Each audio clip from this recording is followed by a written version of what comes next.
All right, folks, welcome back to the FITSNews studio for another edition of the Weekend Review. It is go time. It is show time. It is the moment we've been waiting for. After months of anticipation, speculation, and machinations in and out of the courtroom, the Murdoch murders, crime, and corruption saga is approaching its point of critical mass. Some are calling it the trial of the century. Others are calling it Murdaughpalooza. But South Carolina's biggest criminal case yet, headed to the front porch of the Lowcountry, Walterboro, South Carolina. We're going to detail our coverage plans in this coming episode and provide a sneak peek of what to expect as that trial gets underway. Also, we're going to talk national politics. The first in the South presidential primaries saw some big developments this week involving former President Donald Trump and his ambassador to the UN, Nikki Haley. Those two on a collision course in this pivotal early voting state as the presidential primary is heating up. We're also going to dig into a political battle at the State House. Republicans in the South Carolina House of Representatives at each other's throats over a loyalty oath. We finally heard this week from the folks administering that controversial oath as to what they believe it's all about. All that and more heading your way on the Week in Review. All right, so as we mentioned in the intro, a big week coming up, folks. Walterboro, South Carolina, Colleton County Courthouse, Murdaughpalooza, whatever you want to call this thing that's coming to the front porch of the Lowcountry. We call it the double homicide trial of Alec Murdoch, who again stands accused of killing his wife Maggie, his younger son Paul, a little over a year and a half ago on the family hunting property down there on the border of the Salkehatchie River. But again, national and international attention has been focused on this case for months. This news outlet has been spending the last few months preparing our coverage plans, and we introduced those plans this week, a post on Thursday detailing everything that we've got planned for this 3 to 4 week trial. Again, we don't know exactly how long it'll last, but we know it's going to be, again, what some have called the trial of the century here in South Carolina. And in preparing for these proceedings, one of the big key components of our coverage is going to be Ash Meservey. And we introduced her in a post earlier this week. But Ash, a former news anchor in the Charleston market, in the Columbia market, she's an entrepreneur, she's a corporate communicator, she's got all kinds of experience, a diverse background, just an absolute gift that we were able to land her and get her on our team, actually leading our team for the Murdoch trial. But I wanted to cut real quick to the intro with Ash Meservey. She and I sat down briefly to talk about this upcoming trial and our plans. Here's a clip from that exchange. We don't know all the answers. We don't. None of us do. But at the end of the day, I want to be fair. Some people might say if I'm interviewing certain people that I'm not, you shouldn't know how I feel about something. If I'm doing my job, you should have no clue what I think about it. And that's what I'm trying to do, is that every day I change my opinion, because I feel like if you're doing what you should do in this particular role, you should be changing your mind every day because you're absorbing new information and it's taking you all different directions. So that was my goal, and I'm glad that you've been very I thought you would be very micromanaging, and you haven't been like that at all. If anything, I'm like, give me an opinion. Tell me that this isn't good enough. So I've enjoyed it. And everything you've done's been amazing. So I mean, well, I don't know about, but I just think that when you become the story, that's where it becomes a problem. All right, so Ash has already been hard at work down in Walterboro, folks. And in fact, she filed a report just this week detailing the town of Walterboro's preparations for this upcoming Murdaughpalooza, again, as some are calling it. Let's take a look at that clip. Well, I was born here, raised here. I love Pluff Mud. I love all the beaches, and my family has been here for many generations. I was born here. I'm a local girl. And we're going to have this giant trial coming up in January, and I know that you've been preparing. You're the person that makes all the decisions when it comes to the courthouse and everything. So kind of, what are your feelings about this trial coming to your small town? Well, it's a huge trial, and unfortunately, it's something that has affected many lives and families that, both in Hampton County and in Colleton County. But we'd like to put a positive spin on something that happened negatively. So how do you prepare your staff for that kind of situation, knowing that all these people are going to be, coming here, and it's going to be a bit, This is huge. It is. It is international. So how do I prepare them? Well, we talk a lot. We meet a lot, and we prepare. Mm-hmm. We try to be prepared, and we're talking every day. And then we'll be meeting weekly with city and county officials, and the city and county have come together so well and making a plan and just getting everything prepared just before we can, as much as we can before it comes. What a great report there on the town of Walterboro, the good people there, all the hard work they're doing to get ready for this, again, Murdaughpalooza, whatever you want to call it, that's descending on the town. But in addition to her reporting down in Walterboro, Ash has also been hard at work behind the scenes doing production work, getting our staff organized, and also assembling what I believe is going to be the best panel of any news outlet covering these proceedings, folks. Let me just throw a name out there, Jack Swirling. If you live in South Carolina, you hear that name drop, folks, it's like E.F. Hutton. Everybody stops to listen to what this man has to say. Again, arguably the most seasoned, most experienced, well-known defense attorney in the state of South Carolina. He's going to be on our air breaking down some of the details of this case. Ash has been working with him. We've also got First Circuit Solicitor David Pasco, the sitting solicitor there for the 3-county region just north of the 14th Circuit.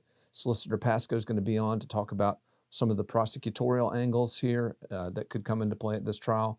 And again, this is just the beginning of our panel of experts that are going to be weighing in on this trial, but also giving you some of the background about what's going to happen, how it's going to happen, what certain things that happen mean. And as we get into that, I wanted to bring in one of our longtime contributors, Steve Sumner from the upstate region of South Carolina. Steve has come on our air several times to talk about the Murdoch case, specifically the big boat crash case back in 2019, which again got this whole thing started, which precipitated the fall of the House of Murdoch down there in the Low Country. But Steve came on our air this week to talk a good bit about some of the early phases of this trial, but in particular the opening arguments. Here's what Steve had to say about that critical phase of the upcoming trial. Statement. Once you select the jury, Mr. Harpootlian and Mr. Griffin will decide. Generally, only one attorney is allowed to make a statement for one party. Okay, so they'll decide who does that. That, I think it was Billy Graham that said, people don't listen after 15 minutes or something like that. I think they'll go a lot longer than that. Okay, and it is started by the state because the burden of proof is on the state, and I want to, talk about that in a second too. So they give their opening statement. The defense gives their opening statement, setting the scene, talking about what points they believe will be key in the case. Now remember that what an attorney says is not evidence. And Judge Newman will tell the jury that. He'll say, ladies and gentlemen, we're getting ready to hear from the attorneys. What they say to you is not evidence. It is merely their opinion or their thoughts or what they want to convey to you, but that is not evidence that is coming in. This is just something that is a part of our process. And so they will get up, they'll make their opening statements. Each side obviously will be taking copious notes on what the other said about where this is going. And then the evidentiary phase, of the case starts. The state proceeds first. Again, they have the burden of proof beyond a reasonable doubt. What does that mean? Well, in South Carolina, we had a Supreme Court case many years ago that defined reasonable doubt. And they said it is a doubt which would cause a reasonable person to hesitate to act. Okay, that is the definition. It is a reasonable doubt is a type of doubt that would cause a reasonable person to hesitate to act. And in this case, act being convict. To convict, correct, Okay. Exactly. And so what I've argued numerous times is if you have a hesitate, you don't have to stop. If you think about stopping, if the thought of stopping crosses your mind, then our Supreme Court has already told you what the verdict is. The verdict is not guilty. It's not guilty. Now, in federal court, it's defined a little more favorably to the government.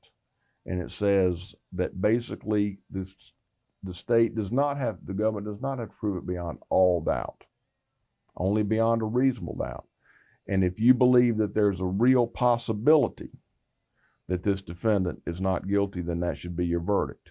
However, you must believe that there's a real possibility that they're written, and that's a better charge for the state. Mm-hmm. That helps So, the state, yeah.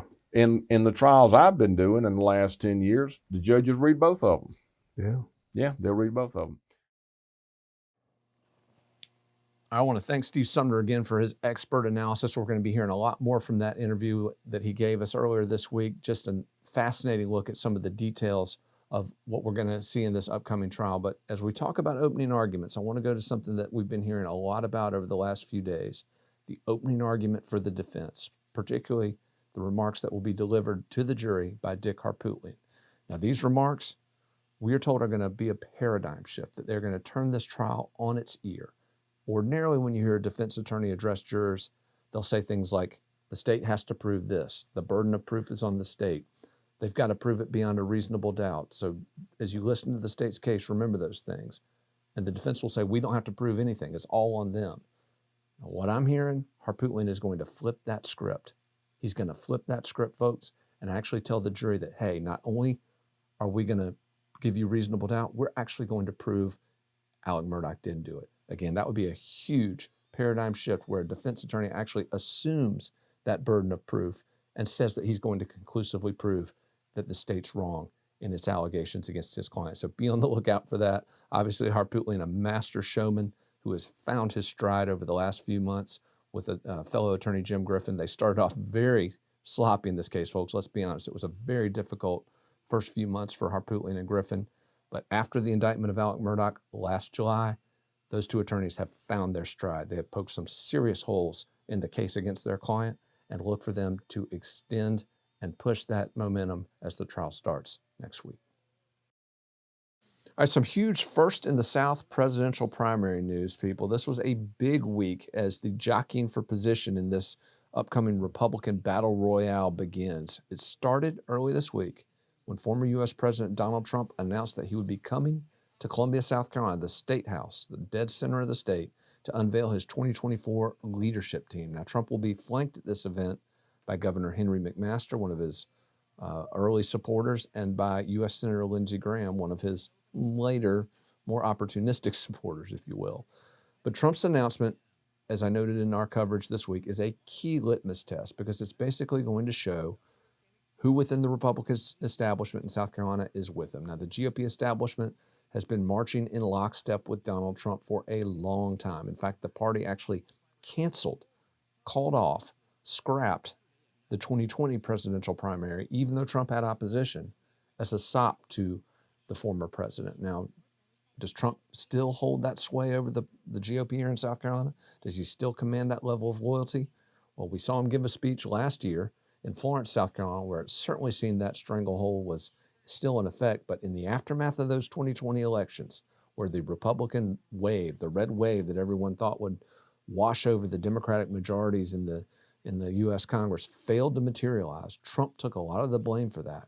More recently, in the big battle in D.C. over who would be the next Speaker of the U.S. House, Trump also saw his luster dim a bit when he failed to move the needle in his efforts to get Kevin McCarthy pushed over the line as the next U.S. Speaker. McCarthy obviously ultimately won that job, and Trump did get some credit from him for that. But when Trump publicly came out for McCarthy, told lawmakers to move in his direction, they didn't move. And so again, I noted in that report, if you call the cavalry and the cavalry doesn't come, you've got no cavalry. But Trump, I suspect, still has a pretty sizable cavalry here in South Carolina, but we're going to see just how big when he holds that event in South Carolina later this month. 28th of January, South Carolina State House. FITSNews will be there providing some coverage of that. Hopefully we'll get our credentials so we can get deeper access into that event.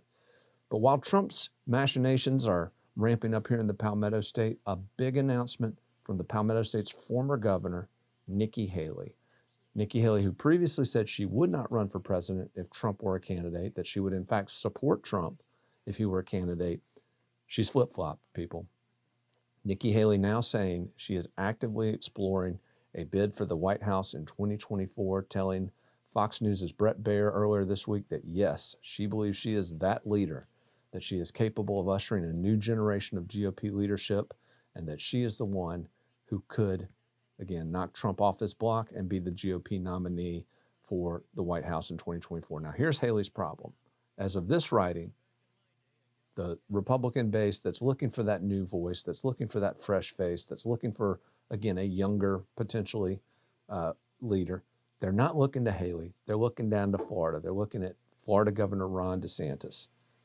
According to the latest Real Clear Politics polling, DeSantis is drawing more than 30% of the GOP primary electorate. That's nearly 10 times the level of support that Haley is receiving. She's stuck at around 3.5%. Trump, for a long time, well over 50%, but he has seen his star fade in recent months. Trump down around the 44% range. So he and DeSantis really running neck and neck. And in fact, we have seen polls when DeSantis and Trump are running head to head, Wall Street Journal poll, several others, that actually showed DeSantis ahead of Trump in a head-to-head matchup nationally. Now again, national polls, they're great to look at, they're fun to write about, but do they matter?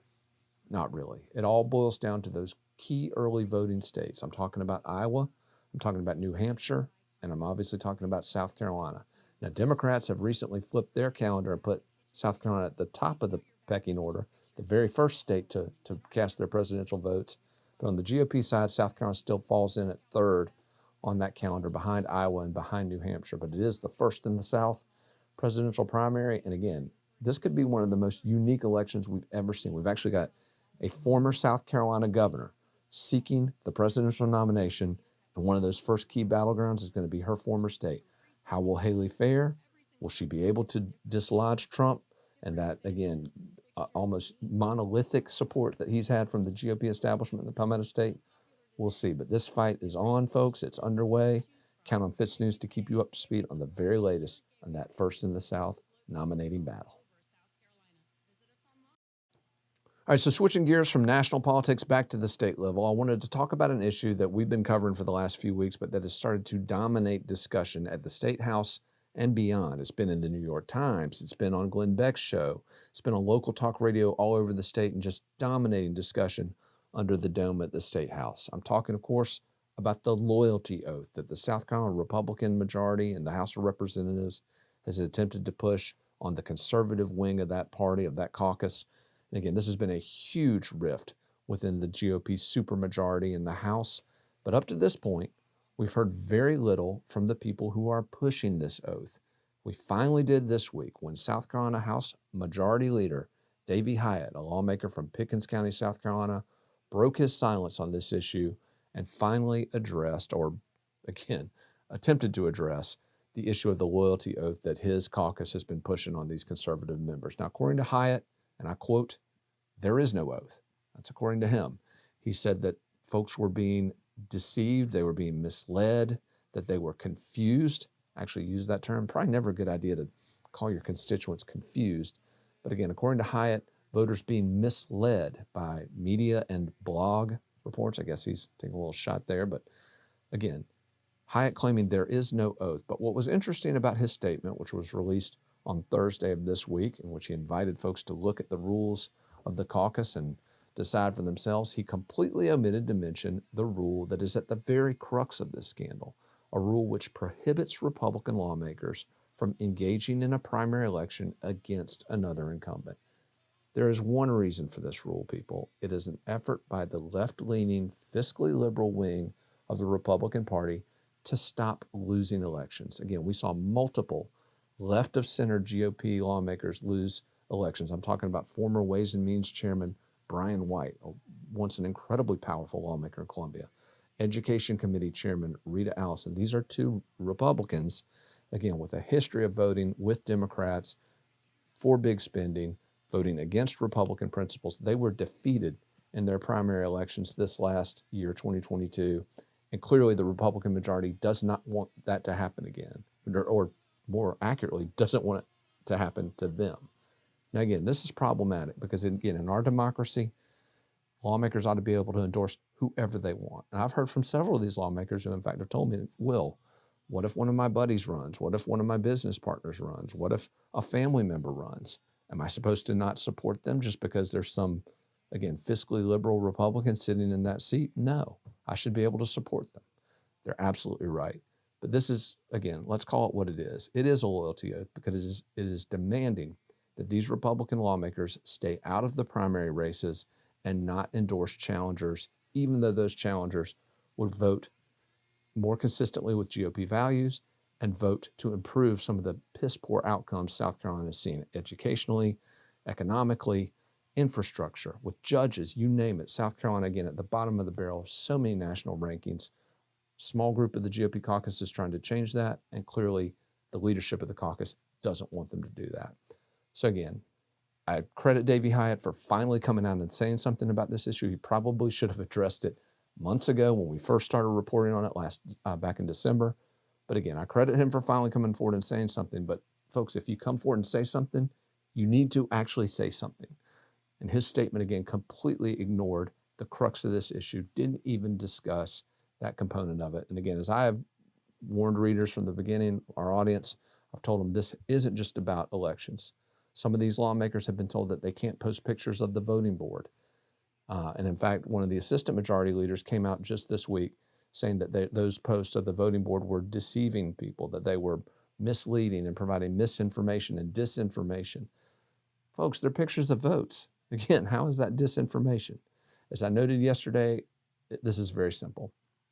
If Republican lawmakers in Columbia, South Carolina don't want to be criticized over terrible votes, they should stop casting terrible votes. If they start putting taxpayers first, small businesses first, if they start prioritizing public safety, if they start prioritizing school choice over continuing to pump billions of dollars into the same failed government-run system. Again, these are not complicated things, but they do require new leadership in South Carolina. They do require the Republican Party adhering to those stated values. Again, I always thought Republicans were for less government, lower taxes, more personal freedom. That has not been the way the Republican majority in South Carolina is governed. And folks, that is why that Republican majority is moving to muzzle any dissent of its piss-poor outcomes. All right, that's a wrap for this week's edition of the Week in Review. Thanks for tuning in. Again, incredibly excited about the big week coming up. The Murdoch murders double homicide trial of Alec Murdoch. The FITSNews crew will be packing up the shop here in a little bit and heading down to Walterboro to cover that trial again. If you want to follow the very latest on this huge proceeding, keep it tuned to FITSNews. In fact, we've got a landing page ready for you. It's fitsnews.com/Murdoch murders. You can see it here on the screen, fitsnews.com/Murdoch murders, or just click on FITSNews and look for that big Murdoch Murders tab, because we've got everything lined up for you there, all the breaking news, all the analysis as we prepare for South Carolina's trial of the century.